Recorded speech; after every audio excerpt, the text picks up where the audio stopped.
Hello everyone, welcome back, and this is a wonderful opportunity to speak to Cindy Galvin, who is an author, a keynote speaker and a leadership development coach. And I'm very excited because she's a profound thinker. She has a great effect on her clients, but she's also very inspirational, and I'm hoping that we'll get a lot from this interview today. Welcome Cindy, how are you? Hi, Victoria. I'm fine, and thanks for that introduction. It doesn't put any pressure on me at all. Well, I'm really glad to be here. I've seen you speak a few times, and I'm totally thrilled that you've come along to join us today. Cindy, I'd love you just to explain a little bit about your business, your work, and your background, and we'll come on to your new book later on. But I'd just love you to just tell everybody a little bit about yourself. Oh, well, thank you. Okay. Well, the work that I do now is from retraining that I've done over the past few years after I left my last role. And what I'm focusing on now is working with people in leadership positions. I work with men and women. I really enjoy working with women, though. I enjoy giving them the confidence, the empowerment that we're all entitled to have, and the differences that I can see after I work with them is phenomenal. I can speak to that a little bit later. I'm an advisor to private equity firms. My background is energy brokerage and trading. So I am contacted by various firms who want my expertise on global benchmarking for energy prices, like the Brent crude price and things like that, which I find quite interesting because I love the international aspect of it. And it's about emotions, because emotions really changes the way that trading is done. And I also hold a lot of workshops. And I think that probably gives a pretty good background. Very busy. You're very busy. Yeah. And Yeah. also you're moving in quite serious circles. You don't look like a very depressed or miserable or serious person. You look like a lot of fun. So I'm curious to know how you find women in these environments then. What's happening with women at the moment? Why do they come to you? What are they drawn to you for? And what's their framework as we're looking at the life of a modern woman in corporate and business world? That's really a great question. And I get women from all different types of backgrounds, and I have clients from all different countries. So I see them both in person in London, but I also do a lot of work by Zoom or Skype. And what I have found, just generally speaking, it doesn't matter what country someone is from, or really what industry they're in, because some very basic things will all remain the same, especially if they're in a leadership position. They're feeling stressed. They might be feeling stuck where they are. They might be feeling a bit of discrimination because it's the same old story that for women that hasn't changed so much in all the years, all the decades, I dare to say, that I've been working, which is we can react in a certain way. And things have come along a little bit. We're getting promoted more. We're getting positioned on boards. We're becoming chairmen of some very large companies. Mary Barra in the States is the head of General Motors, for example. But in a lot of cases, there's still the glass ceiling. There's still a discrimination against the way that women work in the office. So you might be a little upset about something. You must never show that. The mask has to be on. And what I like to explore with women is understanding how keeping that mask on while they feel it's necessary in work is hurting them internally. It's putting stress on their system. And then the internal dialogue that goes along with that is often, I'm not good enough, whatever I do, I'll fail. But these are highly successful people, but we all boil down to the same few insecurities. I'll never get anywhere, I won't be enough, no one will include me in things and whatnot. So I see these as very common things. And these are the things that I start working on. And particularly with, if you want to talk about empowerment, I never quite know what empowerment means, but in my term. Definition. What do you think about? Yeah. Well, to me, the key thing is making, if we just focus on women, I mean, it extends to everybody that I deal with, but with women in particular, it's about making them feel comfortable with who they are. And I know that could sound trite, and it's a well-worn phrase. So what I mean by that is I want them to feel that how they feel about things, how they're reacting in their job is right. We get right down to, you have to feel happy within yourself. You have to feel confident. You have to love yourself. And there are techniques and trainings that I go through to make people feel this way. Because once you feel inside that I care for myself, and once more importantly, you can stop the negative chatter that we all have in the back of our minds. It creates a tremendous change in your outlook in life. Sorry, you use a lot of neuroscience, so you fall back on neuroscience and NLP practice as well, don't you? Absolutely. What kind of things change for women? What are they looking for in the sense of transformation? Are they looking for strength, or are they looking for choices? What do you think? What's the most important benefit that women find after they've worked with you? I think the key thing, and it's quite generalized as an answer, but the key thing would be strength. It's strength and confidence, that they feel I'm prepared to go forward because they're, sorry, my little headphone is falling out. This is me appearing corporate and business like. It's about being comfortable where they are, because if you come from that point of comfort, you can handle the things that are coming to you. When it comes to choices, I think some clients have come to me because they're fed up where they are. They have a new job opportunity, and they're torn between feeling, should I move to that because I'm unhappy where I am? Will I find the same problems there as I do where I am? And so we work on that. Sometimes with choices, it's important to recognize, are you moving away from something to escape it, or are you actually moving toward an opportunity? Mm. And both are fine, and we both have both of those things we have. But I find that if somebody wants to make change in how they feel about things and how they think about things, it's much easier to do that and make that work stick if they're moving towards something. It's a much more positive aspect. So Does that answer the question? Yeah. But do you think modern women are tending to look at more global aspects? They're looking at changes around the world. They're looking at different issues and different campaigns. Do you think this is influencing them? Do they still need that female tribe, if you like, or are they empowering themselves as individuals? So I'm wondering if a lot of my clients, for example, will go on to develop businesses because they see that as an opportunity for more choice and lifestyle. Right.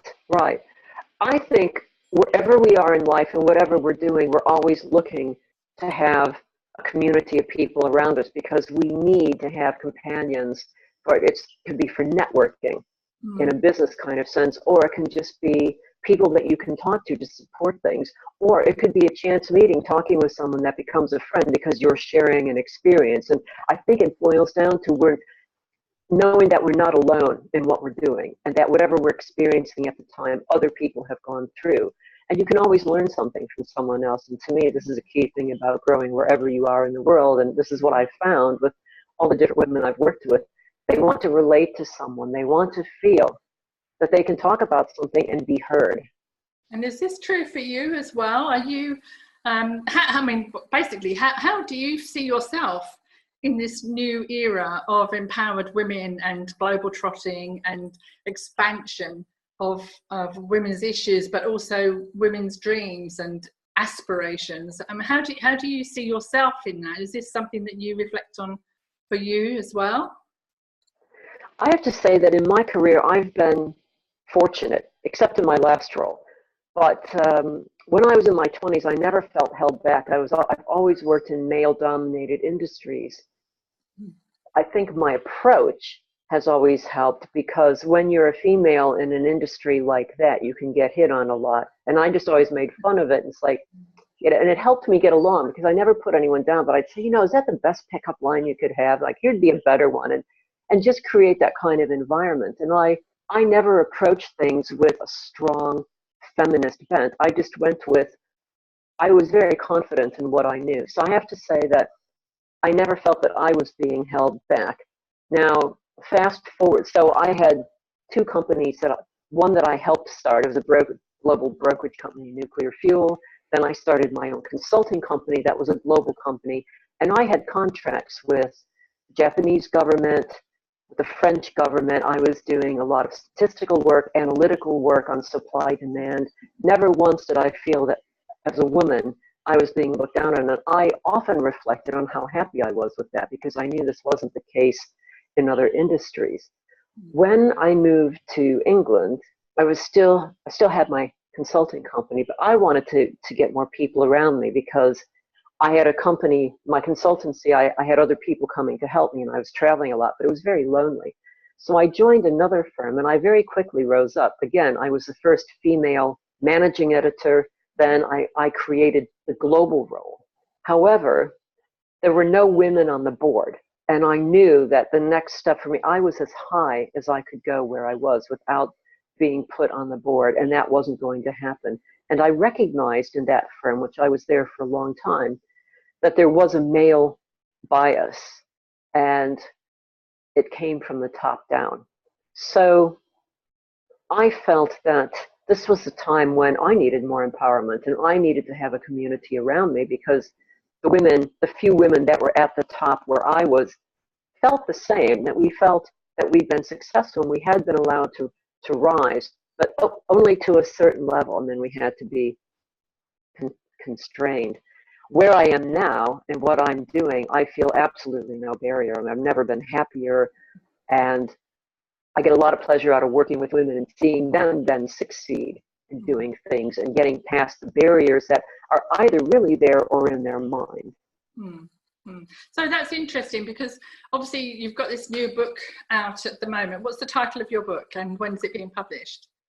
The book is called More to Give, Stepping into Your New Life at Any Age. Sorry. And it's the beauty of modern technology. It's fine. I know. It's there's something wrong with this one. Sorry. It's so it's More to Give, Stepping into Your New Life at Any Age. It's for pre-sale now on Amazon. It will officially launch on the 12th of September. Okay. And if this comes out in time, I'm having a book launch party on the 18th of September. And anyone can go on Eventbrite and look up the name of the book. And you're welcome to come. It's a free event. It's being held in central London. I'll be there. What I'm thinking is that obviously once you start having this self-awareness in your business and your work life and you're putting yourself forward in this modern era, because like me, you grew up within that context of change between the 60s and 70s, and we grew through the 80s, and now we're in this new millennium, and life, obviously, when you look at young people today, they're completely different breed, they're different creatures on the surface.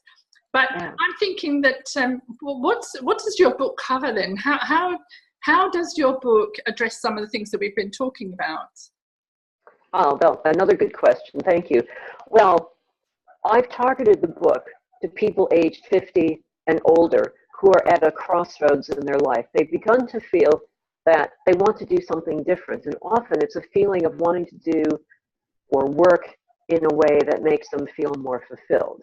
And this grew out of my own journey of feeling that I needed to leave the company that I was at because I'd always been hugely successful. Then I reached that point where I thought, I'm not feeling it anymore. I want to do something different. But like a lot of people, I had golden handcuffs, and I thought, I'll just hang on. And these are a lot of the people that I'm working with. Well, if I leave, then I have shares in the company. I won't get the full value of them, or I won't get the leaving package that I'll do. So a lot of it's confronting that, but the book is about dealing with the insecurities that can come up, the feelings of risk. Why should I leave something that's known and comfortable to do something different? Why am I feeling this way? And I give a lot of techniques and help for people to get past feeling stuck where they are. Now, sometimes people want to stay where they are, but they need to be revitalized in what they're doing. I was working with someone, and I can't mention the names, but the global head of a well-known bank who was in the position, had a lot of power, was hugely successful, never had to worry about money again. And he said, you know what?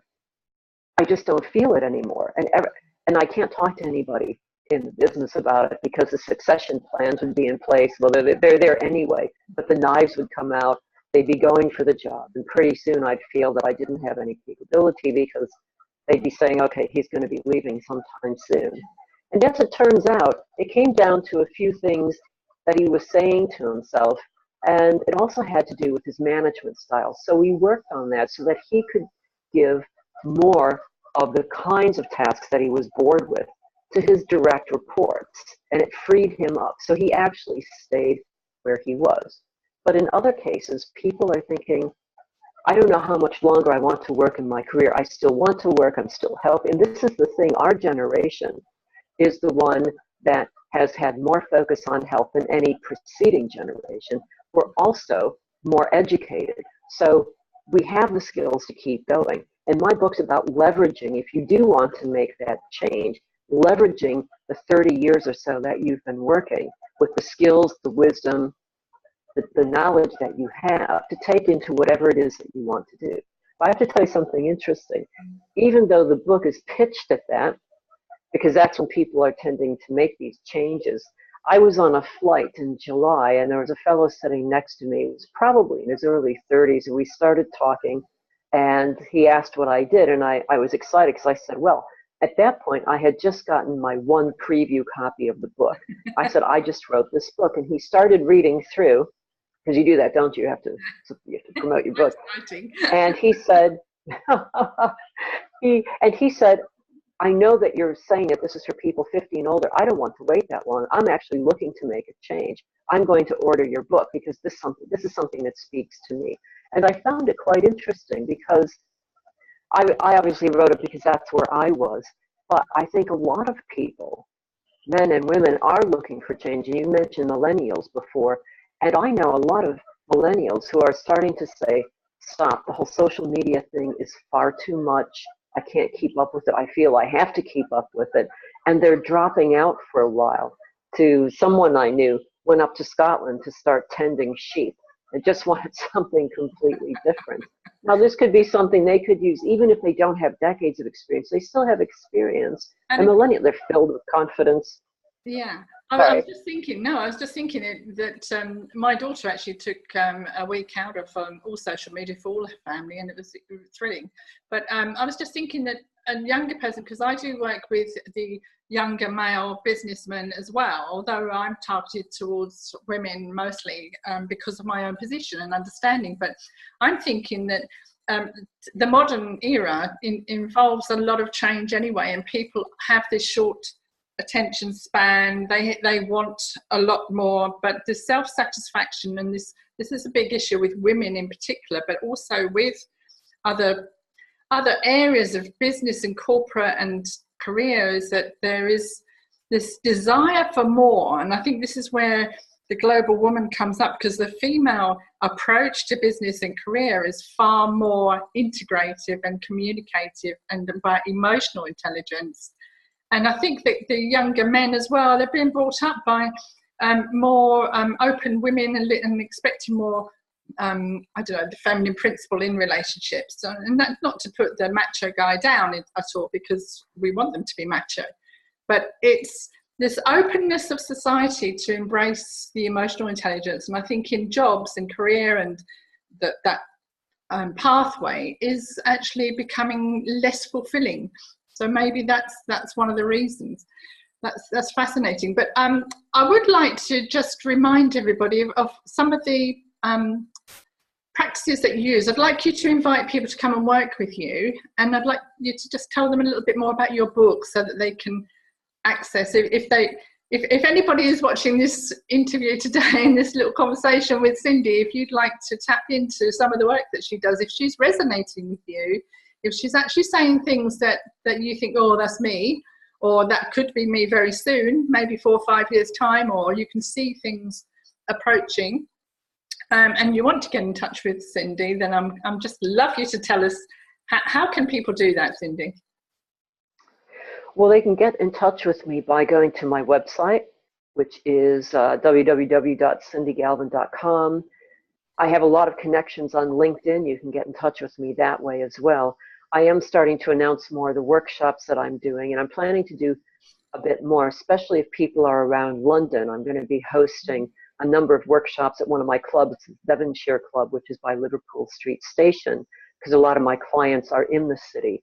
And you mentioned emotional intelligence before, and one of the areas that I work in, and one of the things that I bring up in the book, is an area that I'm certified to coach in, which is called conversational intelligence. And I find that this is a very good way of working with corporates, particularly male-dominated corporates, because they like the idea of neuroscience. And it's all about how words create worlds, and how even as you and I are having a conversation here, you're asking questions, I'm answering, but we're engaging. And when you have these kinds of conversations, you're lowering that fear inside of someone, and it makes the brain relax, and it makes them more willing to learn, to trust, to be open to collaboration and to working together better in the office. So these are one of the things, or one area that I work in.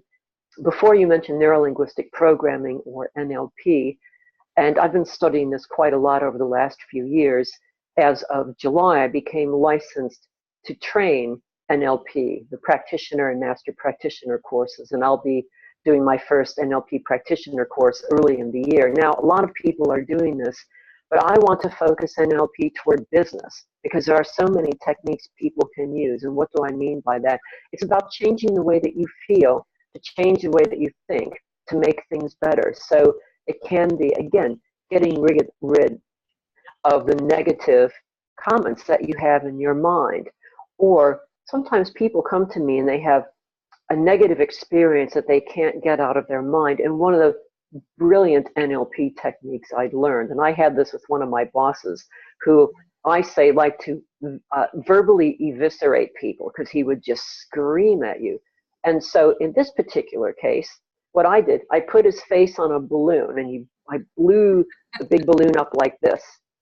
And then I took the balloon and I just looked at him, and I just had it float up into the sky. And just something simple like that has an impact on your mind, of just freeing that and letting it go. But the other thing is to hear the voice in a funny tone. So it could be a Donald Duck voice. Yeah. You make it sound like this, and it takes all of the sting out of what they're saying. And these are the sorts of techniques I use in the book and when I work with people. And I think in business, I gave a talk at the Best You Expo in February, which, well, that was about a platform for a success program I have. But in the NLP Life Talks this year, it was specifically about using NLP in business and how you can use it to get teams working together better, how you can approach, if you're working with someone and you don't like the way that they're talking to you, you feel they're always putting down, it's helping you have the skills to not take on what they're saying, and to be able, together with conversational intelligence and understanding how to use that, talking in a way that will open them up so that they stop treating you that way. And of course, that's very important in relationships across the board, families. Absolutely. That might be listening who've had children home for the last 6 weeks. And of course, when your husband comes in from a corporate job, having faced all that, or if you yourself are a corporate woman. But I'd love to thank you, Cindy. It was really insightful. Obviously, we could talk for hours. And we could. A lot to give, and I'm looking forward to the book launch. I'll be there, and of course, if anyone, yes, please, more to give. And I think sometimes when you reach, for me, what I got to a point was that I couldn't give anymore. I actually had that ceiling. I lived with that ceiling for quite a while. Couldn't earn anymore. Couldn't go anywhere. Stuck. And yeah, if you're not getting more, you can't give more. So if you're feeling stuck and you like some doors opened, then obviously Cindy is there to give you some conversational therapy. So Cindy Galvin, GALVIN.com. So Cindy is CINDY. And Cindy, where do you hail from? Where's your native country? Well, if they couldn't tell from the accent, I am American, and I grew up. Just in case people think I'm Canadian because I speak quite softly, but no, I'm American from around Chicago. But Chicago? Yeah. I've got friends in Chicago, yeah. Do you? Okay. Yeah, I'd like to get out there because it can be quite cold. It's quite snowy sometimes where they live. Anyway, just in case you're wondering, because we have this globalism, and some of the people I'm interviewing have travelled and have crossed the waters to come to England, and so we're reaping the benefit of that. So thank you very much. And if anybody was wondering what the initial noise was in the beginning, what kind of bird do you have there, Cindy? Is it a parrot or a parakeet, or what was it? I have a parrot named Brigitte. She's a red-bellied African, part of the African gray family. And she was born in Connecticut, where I was living when I got her. And she moved over here with me 20 years ago. But she still retains my American accent when she talks. That's wonderful. So just to answer a few questions there, yeah, it was the parrot. And also Cindy's from America, but she's been over here for many years. So wonderful, wonderful for us. So do get in touch with Cindy, cindygalvin.com. Look for her book, More to Give, coming up soon. And obviously I'll be promoting it for you, Cindy, as well. So thank you very much. Bye for now. Bye.